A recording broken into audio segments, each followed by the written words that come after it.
So when you talk about innovation in developing countries, often what you're talking about is technology adoption. It's about learning how to get to the frontier of technology in the world.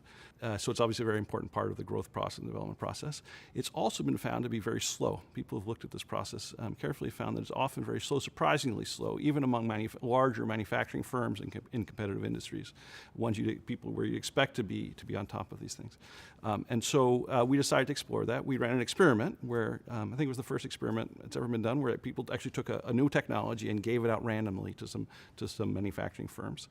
In our case, it was a technology for cutting more pentagons from rectangular sheets of artificial leather to make soccer balls with soccer ball producers in Pakistan.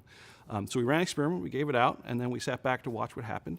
We were honestly expecting it to be taken up quickly and to look at sort of the channels through which it diffused to other firms that hadn't received the technology initially. But in fact, firms were very slow. A few firms adopted enough so that we knew what was going on, we knew that it was working. But many firms did not, and so there was a puzzle there about why not. And so we started talking to people, first of all, and what they said was, our workers are resisting, our workers don't like it.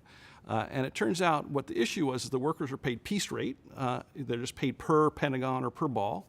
Our technology was slowing them down, even though the reduction in waste of the leather was much more valuable than the increase in labor time it required. Even though that was the case, the workers weren't seeing any of the benefits of the reduction in waste. They were just seeing their wages were going down, and so they were resisting, they were blocking the adoption of the technology. So we ran another experiment where we explored that. We found that when we gave them a bonus if they would sort of demonstrate to their owners that the technology worked, then they were willing to go along. They shared that information, and the firms ended up adopting.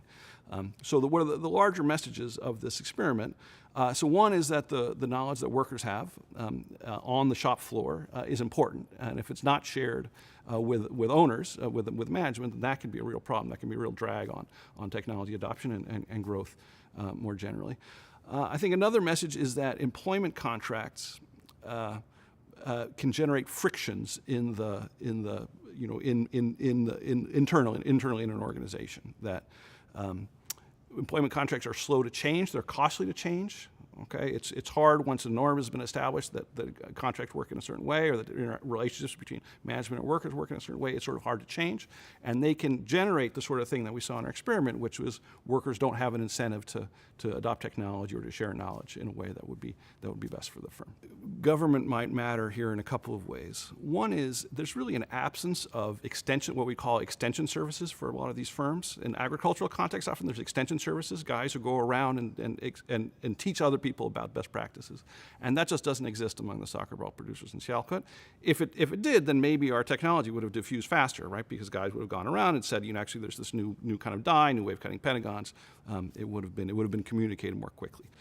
So we're talking to the government of Pakistan, or of Punjab, this province in Pakistan, about ways that we might be able to encourage innovation, encourage technology adoption. But it's a complicated process. There's lots of difficult steps in the process of doing that.